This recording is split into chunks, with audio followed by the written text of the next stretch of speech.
ऋतुजा पाटील राजगे या महिलेने केलेली आत्महत्या, त्यानंतर वेगळी विधानसभेच्या सदस्यांनी तिथं जाऊन करणं, त्यातनं एक असंतोष निर्माण होणं आणि हजारोच्या संख्येनं ख्रिस्ती बांधव आज या ठिकाणी महाराष्ट्रातनं आझाद मैदानात गोळा झालेले आहेत की जे काही शब्दप्रयोग झाले, की जे काही नाही, भीती कशामुळे पसरली यांचा सैराट करून टाका. कोणाचा? रेव्हरंड फादर, म्हणजे पादऱ्यांचा शब्द पादरी होता. आणि त्याच्यामुळे आज तिथे काही निवडक माणसं नाही आली आहेत. उभ्या महाराष्ट्रातला ख्रिश्चन समाज एकत्र झालाय. म्हणजे ते बघून मलाही आश्चर्य वाटलं की ख्रिश्चन समाजामध्ये एवढं कसं काय. तुम्ही ख्रिश्चन समाजामध्ये खूप राहता, त्यामुळे तुमच्या बोलण्यातनंच समजलं की तुम्हाला क्लिअर मेसेज द्यायचा आहे. सैराट कोण बोललं, पादरी कोण बोललं, याच्या मागे बोलण्याच्या भावना काय त्या तर तुमच्यापर्यंत आले पाहिजे. सोनई पोलीस स्टेशनमध्ये नगरला 10 वर्षाच्या 2 मुलींवर या लोकांनी अत्याचार केले. त्याचे व्हिडिओ आहेत, त्यांच्यावर गुन्हा दाखल झाला. त्यावेळेस या सभागृहामध्ये या पादऱ्यांसंदर्भात कोण का बोललं नाही? त्या 10 वर्षाच्या मुलीला माहिती नव्हतं की मला तोंडाला बांधून का आणले. अशा परिस्थितीमध्ये त्या लोकांवर अन्याय झालाय, त्यांच्यावर बोलला नाही का कोणी सभागृहामध्ये? नरेटिव्ह सेट करायचं काम चालू आहे. केवळ एक मात्र काम चालू आहे.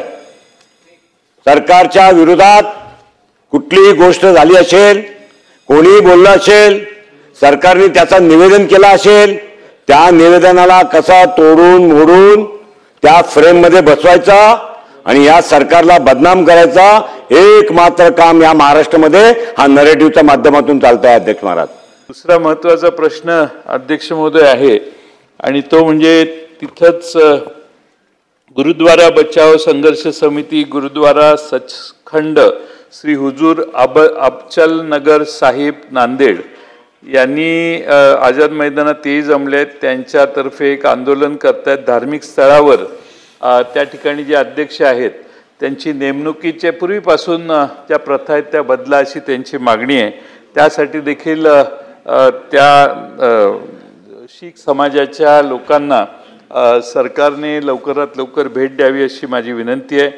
आणि शेवटचा मुद्दा आहे तो म्हणजे सांगली जिल्ह्यामध्ये ऋतुजा पाटील राजगे या महिलेने केलेली आत्महत्या, त्यानंतर वेगळी विधानसभेच्या सदस्यांनी तिथं जाऊन करणं, त्यातनं एक असंतोष निर्माण होणं आणि हजारोच्या संख्येनं ख्रिस्ती बांधव आज या ठिकाणी महाराष्ट्रातनं आझाद मैदानात गोळा झालेले आहेत. अध्यक्ष महोदय, त्या सर्व ख्रिस्ती बांधवांना, धर्मगुरूंना त्यांच्या भीती वाटते आणि एक वेगळं वातावरण महाराष्ट्रातल्या ख्रिस्ती बांधवात आहे. सरकारला माझी विनंती आहे की अल्पसंख्याक समाजाला भीतीयुक्त वातावरण निर्माण होणं हे महाराष्ट्राच्या हिताचं नाही. महाराष्ट्र सरकारने त्याची खात्री घ्यावी.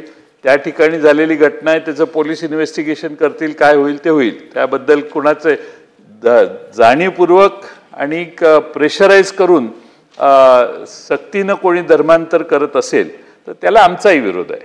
पण अध्यक्ष महोदय, त्या घटनेत तिथल्या असं कोणतंही सिद्ध झालेलं नाही की त्या ठिकाणी धर्मांतर हे सक्तीनं करण्यात आलं.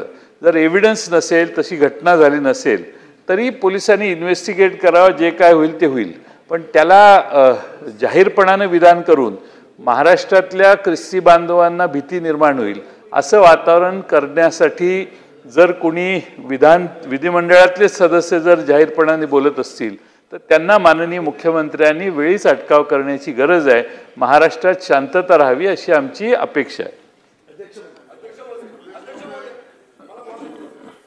मंत्री महोदय, जयंत पाटील साहेब यांनी जो विषय सभागृहाच्या निदर्शनास आणून दिला, एक तर या दोन्ही विषयाची सरकारने गांभीर्याने नोंद घेतली आहे. नंबर 1. नंबर 2, ख्रिस्ती बांधवांच्या मोर्चाबद्दलचा उल्लेख आपण केलात आणि त्या अगोदर काही आंदोलनाचाही विषय आपण या ठिकाणी मांडलात. त्या दोन्हीही आंदोलन करते आणि शीख समाजाचे असतील, ख्रिश्चन समाजाचे असतील, अन्य काही शासकीय असतील आंदोलनातली लोक, यांच्याशी सरकार चर्चा करेल, त्यांचा गैरसमज दूर करेल आणि त्यांना योग्य त्या ठिकाणी वर्तणूक वागणूक देऊन त्यांच्याशी चर्चा करेल. शेवटी महाराष्ट्रात कुठल्याही धर्माला आणि समाजाला भीती वाटावी अशी भूमिका महाराष्ट्र सरकारची नाही. विशेषतः ख्रिश्चन समाजाबद्दल आपण मांडलं तर ख्रिश्चन समाजालाही या सदनाच्या माध्यमातून हे आश्वस्त आपण करू इच्छितो की कायद्याचं राज्य आहे आणि कायद्याच्या राज्याप्रमाणे गुन्ह्याला गुन्ह्याप्रमाणे बघितलं जाईल. एखाद्याला एका धर्माविरुद्ध दुसऱ्या धर्माला असं वातावरण निर्माण व्हावं किंवा निर्माण करण्यासारखी भूमिका सरकारची नाही, किंबहुना शांतताच प्रस्थापित व्हावी अशी भूमिका आमची आहे आणि तो समस्त ख्रिश्चन समाजाला या सदनातून सुद्धा मेसेज जावा. आणि जे आपण म्हणालात जो जबरदस्तीने किंवा अन्य मार्गाने आपण इंग्लिशमध्ये कोअर्शन, फोर्स, करप्शन अशा कुठल्याही मार्गाने धर्मांतरण करत असेल तर त्याच्यावरची कारवाई होईलच, तो वेगळा विषय आहे. पण समाज आणि धर्म म्हणून त्यांना कुठेही अशांतता त्यांची भंग होणार नाही हीच भूमिका सरकारची असेल. शांतता भंग होणार नाही अशी. अध्यक्ष महोदय, मी माननीय मंत्री महोदयांच्या समंजसपणाबद्दल त्यांचं अभिनंदन. पण अध्यक्ष महोदय, मी त्यांच्या निदर्शनास आणू इच्छितो की जे काही शब्दप्रयोग झाले, की जे काही नाही, भीती कशामुळे पसरली यांचा सैराट करून टाका. कोणाचा? रेव्हरंड फादर म्हणजे पादऱ्यांचा शब्द पादरी होता आणि त्याच्यामुळे आज तिथे काही निवडक माणसं नाही आली आहेत. उभ्या महाराष्ट्रातला ख्रिश्चन समाज एकत्र झालाय. म्हणजे ते बघून मलाही आश्चर्य वाटलं की ख्रिश्चन समाजामध्ये एवढं कसं काय. तुम्ही ख्रिश्चन समाजामध्ये खूप राहता, त्यामुळे तुमच्या बोलण्यातनंच समजलं की तुम्हाला क्लिअर मेसेज द्यायचा आहे. पण त्यांची इच्छा अशी आहे की ज्यांनी ही धमकी दिली आहे की सैराट करू, तो कोणीही असो त्याच्यावर FIR होईल असं सरकारने बघितलं पाहिजे. आणि दुसरी एक गोष्ट आहे की तिथे साहेब डोंबाऱ्यांची पोरं बसलेली आहेत, बायका आणि पोरं. पनवेलच्या इथे अडसूळ नावाचं गाव आहे, कळंबोली पोळ्या. आता डोंबारी म्हणजे आपल्याला कोणीही नसेल ज्यांनी डोंबाऱ्याचा खेळ बघितला नाही असा माणूस या सभागृहात नसेल. अत्यंत गरीब, मागासलेला, अशिक्षित समाज, त्यांची घरं एका रात्रीत उद्ध्वस्त झालीत. 50-60 वर्षापासून ते तिथेच राहतात. म्हणजे डोंबारी कसा राहतो तुम्हाला माहिती आहे. आज इथे राहिला, उद्या तिथे राहिला, पाठीवरती त्यांचा संसार. तर त्याबाबत म्हणजे तुम्ही चर्चेला पाठवू नका, पण गांभीर्याने याचा विचार करावा. मला अतिशय वाईट वाटलं. त्यांच्या कमरेवर 2-2 महिन्याची बाळ आहेत, 2-2 महिन्याचं बाळ आहे. मंत्री महोदय, त्यांच्या खांद्यावरती वगैरे 2-2 महिन्याचं बाळ आहे. हे गांभीर्याने घेऊन त्यांचं विस्थापित झाले, त्यांना काही घरं देता आली काय, त्यांचं तिथेच पुनर्वसन करता आलं तर आपण ते करावं अत्यंत प्रामाणिकपणाने. आणि मनापासून मी हे आपल्याकडे म्हणणं मांडतोय. मला ती त्यांची परिस्थिती बघवली नाही म्हणून मी घाईत इथे येऊन हा विषय मांडतोय. पण जो मुद्दा मांडला त्या विषयावरही त्या डोंबाऱ्यांच्या आपल्या समाजातील जे बांधव आहेत, भगिनी आहेत, त्यांच्याबद्दल त्यांच्या मागणीचाही सकारात्मक चर्चा आपण करून निर्णय करू. आज आम्ही सभागृहात सकाळपासून संपेपर्यंत राहतो. आज बहुतांश सदस्यांचे विमानाचे तिकीट्स आहेत, सर्वांची वेळेत ट्रॅफिक जाम असते. त्यामुळे माझी विनंती आहे की सभागृहाची एक वेळ आपण मर्यादा निश्चित करावी आणि सुधीर भाऊंचे विधेयक आणि त्यामुळे थोडंसं बोलताना प्रत्येकाने भान ठेवावं जेणेकरून प्रश्नाला न्याय मिळाला पाहिजे आणि कामकाज चाललं पाहिजे. विधेयक त्यांनी उत्तर दिले ना. अहो मंत्री महोदयांनी उत्तर दिलंय. दादा उत्तर दिलंय त्यांनी. ख्रिश्चन समाजासंदर्भात, ख्रिश्चन धर्मासंदर्भातला त्याला आमच्या मंत्र्यांनी उत्तर दिलंय. ऐका ना, त्याच्यात काही त्यांनी असं पण बोललेत, सन्माननीय सदस्य ज्येष्ठ आहेत, मी त्यांच्या बरोबरी करू शकतात, ते सिनियर आहेत, पण त्यांनी असं म्हटलं की त्या लोकांना न्याय भयभीत झालेले आहेत. अध्यक्ष महोदय, भयभीत तर आमची लोक पण झालेली आहेत. मी तुम्हाला एक उदाहरण देतो. अध्यक्ष महोदय, सैराट कोण बोललं, पादरी कोण बोललं, याच्या मागे बोलण्याच्या भावना काय त्या तर तुमच्यापर्यंत आले पाहिजेत. अध्यक्ष महोदय, याच्या आधी अध्यक्ष महोदय, सोनई पोलीस स्टेशनमध्ये नगरला 10 वर्षाच्या 2 मुलींवर या लोकांनी अत्याचार केले, त्याचे व्हिडिओ आहेत, त्यांच्यावर गुन्हा दाखल झाला. त्यावेळेस या सभागृहामध्ये या पाद्र्यांसंदर्भात कोण का बोललं नाही? चर्चेचा विषय बोलायला पाहिजे होतं ना. 10 वर्षाच्या मुलींवर 10 वर्षांच्या माझ्याकडे FIR आहे, FIR मी तुम्हाला दाखवतो. मंत्री महोदय 10 वर्षांच्या मुलींवर या पाद्र्यांनी बलात्कार केलाय. 10 वर्षाच्या. आम्ही जेव्हा त्यांना भेटायला गेलो, अध्यक्ष महोदय, मंत्री महोदय, ते ना डोक्याला आहे ना 10 वर्षाच्या मुली डोक्याला फडकं बांधून आणल्या होत्या आमच्या समोर. त्या 10 वर्षाच्या मुलीला माहिती नव्हतं की मला तोंडाला बांधून का आणले. अशा परिस्थितीमध्ये त्या लोकांवर अन्याय झालाय, त्यांच्यावर बोलला नाही का कोणी सभागृहामध्ये?